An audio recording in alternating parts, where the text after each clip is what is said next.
This is the first video for Geelish Foundation's Fair Market Report release. This is going to be a basic introduction, about 6 to 8 minutes.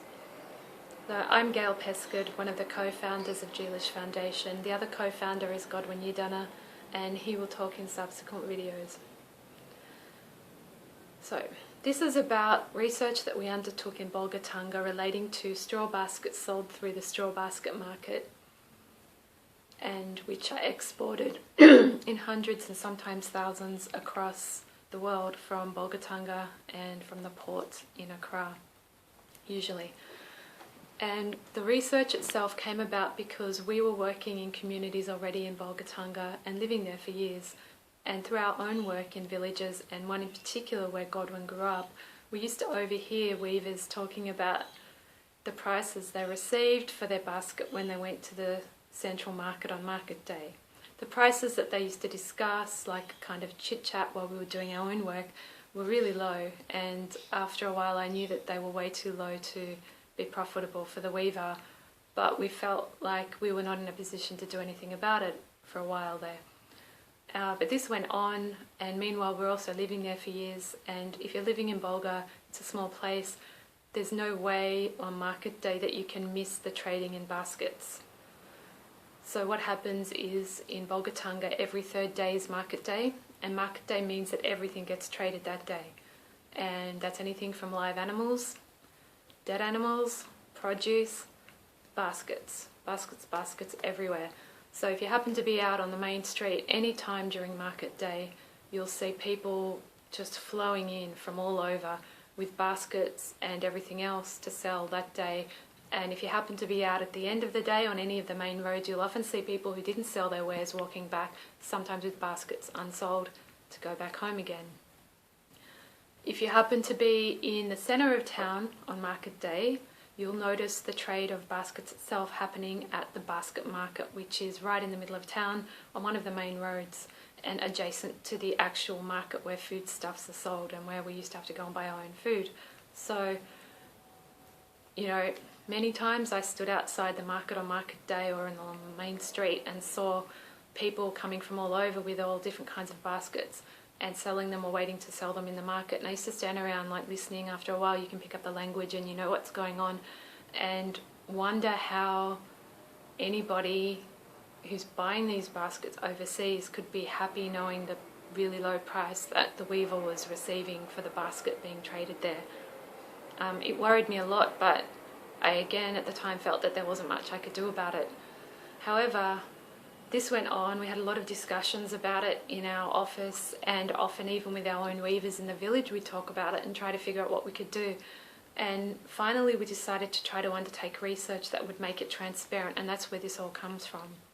In 2012 we wrote a report to the Australian High Commission's Direct Aid Program, and were fortunate enough to receive a grant which enabled us to undertake research into the fairness or lack of baskets traded through the central market, and also undertake research with international buyers who buy these baskets or any other baskets to try to make the whole system and supply chain as transparent as possible. What we discovered, there are many findings, and there are a few surprises as well, but the key findings were that interviewing 120 weavers at 6 separate villages across the area, and there were 6 geographically diverse villages, none of them ever received anywhere near a fair price for their basket traded through the central market. We actually focused on one basket in particular because it's easy to benchmark, and that is what is commonly called a market basket or a round basket, and that's this one. Anyone who buys Bolga baskets will be familiar with the big round shape and handle, and we concentrated on a large size of that basket because every village makes it and almost every buyer is familiar with it, so it's easy to compare. And what we learned was that basket weavers who sell that basket through the central market get on average 10 cedis at the time we did the work, which is 2012-2013, per basket. But the cost of making it is 8.5 cedis on average. So that meant they came away with 1.5 cedis profit, which at the time was around 75 cents for 3 days work, not 3 days, 2.75 days work. And the minimum wage per day was 4.48 cedis. So they got 1.5 cedis profit for 2.75 days work, but the minimum wage was 4.48, which translates to, if you do 4.48 multiplied by 2.75, I think it's 12.32. So they should have received 12.32 profit for the basket, but they got 1.5. So nowhere near the minimum wage for the time they spent making it, and certainly not enough to live on. 1.5 cedis at the time would have bought a cup of flour to make a meal for a family, not the ingredients that go with the meal. 10 cedis would have been enough to buy straw and, again, the cost of materials plus the 1.5 cedis profit, so nowhere near enough to live on. We felt that this really needed to be known to the buyers who were buying the markets that were, the baskets that were traded through the market, and we felt that after we did the survey with the international buyers, they really wanted to do the right thing by weavers. It was really clear. And also what was clear is that often they paid what would be considered a really good price or a fair price for the basket, but somewhere along the line in the trade, a good price didn't make it through to the weaver.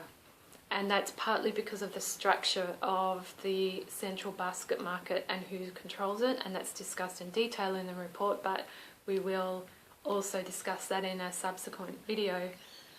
And we felt that this research would be the very first step towards making that whole system transparent and finding solutions, whatever solutions they may be. We have our own solutions offered in the report, but we're expecting hopefully some creative surprise